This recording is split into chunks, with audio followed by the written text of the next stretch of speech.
Hi guys, this is Ella, a day in my life as a content creator at the age of 19. Maaga nga ako ginising ni mama ngayong araw dahil may pupuntahan nga daw kami. Nagtatanong nga siya sa akin kung kailan daw ako bibili ng mga ingredients ko sa gagawin kong business. Ang business nga na yun guys ay yung magtitinda ako ng ice candy at dokdok dito sa bahay. Pero bago nga kami umalis ay nag-almusal na muna ako. Sakto nga rin nabibili si mama ng gamot sa diet kaya sabi nga niya magsabay na kaming dalawa. Sabi ko nga sige tara basta libre mo ma.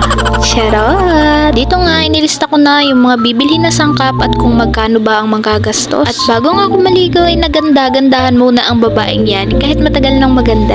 Charot! Napansin ko nga pala dyan ang laki-laki ng aking tagihawat sa noo. Pagkatapos ko nga magtinaray dyan ay naligo na ako. Sa sobrang init pa naman ang panahon ngayon ay kailangan talaga natin maligo. Pagkatapos ko nga dyan maligo ay nag-ayos na muna ako ng aking sarili. Yan nga pala guys ang ginagamit kong toner sa aking muka. Tignan nyo nga ang tag-ihawat ko dyan sa noo at namumula na. Tapos na nga ako mag-ayos ang sarili ko nito. Pero nasa bahay pa lang ay pinagpapawisan na talaga ako. Hindi ko nga alam kung sa init ba ng panahon pinagpapawisan o sa sobrang pagkahat ko lang.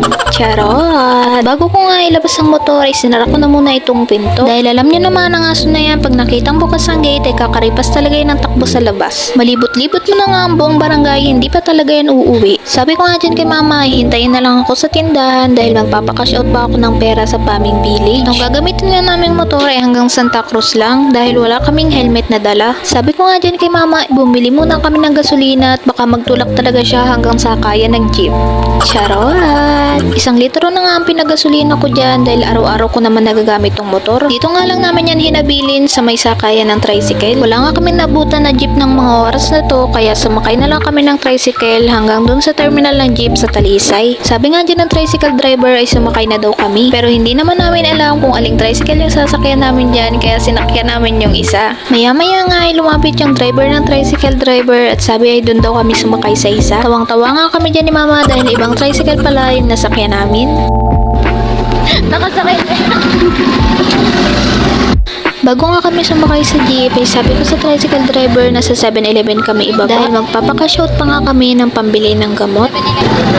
7-Eleven. Kaso pagdating nga namin dito sa 7-Eleven ay sarado tong machine. Hindi po ba available yung ATM machine? Sige po. Kaya nagtry na lang natin kami dito sa ATM machine ng Land Bank.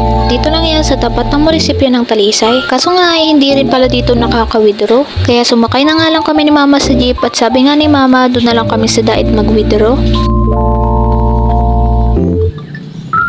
Itong mga oras nga nito ay nasa dait na kami. Doon na nga lang kami sa Kapitolyo niyan magwi-withdraw.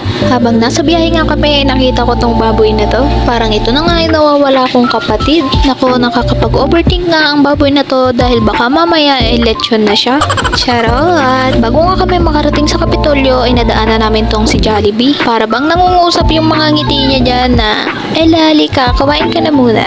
Charot! Pero nakakabis nga talaga kumain dyan guys, lalo na kung may sapat na budget kayo. Pero sa ngayon nga ay hanggang karinderya muna tayo. Sa wakas nga ay nakarating na rin kami dito sa ATM machine. Buti na lang nga at gumagana yung ATM machine ngayon. Minsan kasi ay out of order nga ang nakalagay dito. Pagka-withdraw nga namin ay sumakay na ulit kami ng tricycle dahil magbabayad daw si mama sa bangko. Hindi na nga ako dyan sumama kay mama sa loob at baka ako pa ang ipangbayad niya. Charot! Pagkatapos nga dyan ni mama magbayad sa bangko ay dumiretso na kami sa palengke para makabili na ako ng mga sangkap sa gagawin kong ice candy at dokdok. Kalambot naman ang dokdok. Sabi nga ni mama, mango flavor na nga lang daw ng ice candy ang aming gawin. Pero bago nga kami bumili ng mangga dyan ay bumili na muna kami nitong coffee jelly. Sakto naman nga na dito lang sa unahan ay may nabili kaming mangga. 80 pesos nga ang bili namin dyan sa isang plastic. Sapat na nga rin yan siguro para makagawa na kami ng ice candy. Grabe nga ang marketing strategy dyan nung lalaki dahil mami pa talaga ang tawag kay mama. Grabe nga dahil naglalakad pa lang kami sa palengke at tagaktak na talaga ang pawis ko dyan. Namumula pa nga yung pisngi ko dyan sa sobrang init pero ang ganda ko pa rin. Charot! Pagbigyan nyo na nga dahil minsan lang maging maganda yan. Dumaan na nga din kami dito sa bilihan ng dog food at saka cat food. Paano ba naman itong pusa namin kapag dumating galing layasan at walang nakitang cat food doon sa kusina ay sobrang ingay kahit madaling araw? Bago nga si mama bumili ng gamot ay dumaan na muna kami dito sa New One. Bibili nga daw kasi siya ng collar ni Toktok. Si Toktok nga pala ay yung aso namin na nasa kabilang bahay. Nakatakas nga kasi ito ng isang gabi dahil nga nasira yung collar niya. Ang usapan nga lang dito ay collar ni Toktok pero nagbili na nga din si mama ng kaserola. Dito nga daw kasi namin lulutuin yung ice candy na gagawin ko. Pagkatapos nga ni mama mamili ay dumiretso na kami sa Mercury Drugs para bumili ng gamot nila ni papa. Bibili nga sana ako dyan ng chocolate kaso baka lalo lang akong manaba. Ang sexy ko pa naman. Charot! Bumili na nga rin pala ako dyan ng ulam sa diet kasi nga naalala namin na doon pala si papa kakain sa bahay. Kaso nga hindi pa kami doon nakakapagluto ni mama kaya bumili na kami dito sa diet. Hindi ko na nga na-video dyan yung pag-uwi namin sa bahay dahil nagmamadali nga kami. By the way guys, ito na nga pala yung nabili kong sangka para sa gagawin kong negosyo.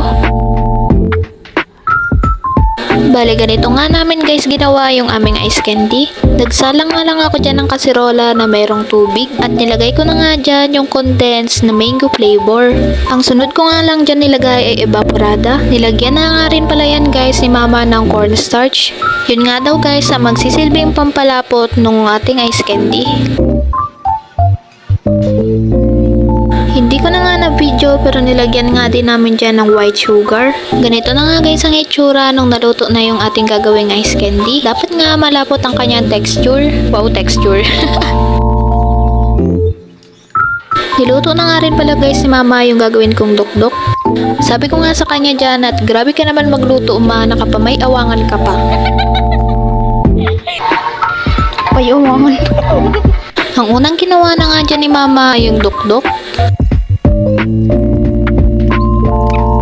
Ay kung gusto nyo nga bumili ng dokdok guys ay 5 piso nga lang yan dito sa bahay.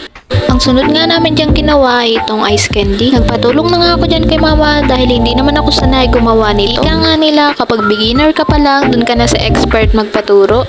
At ito na nga lahat guys yung nagawa naming ice candy.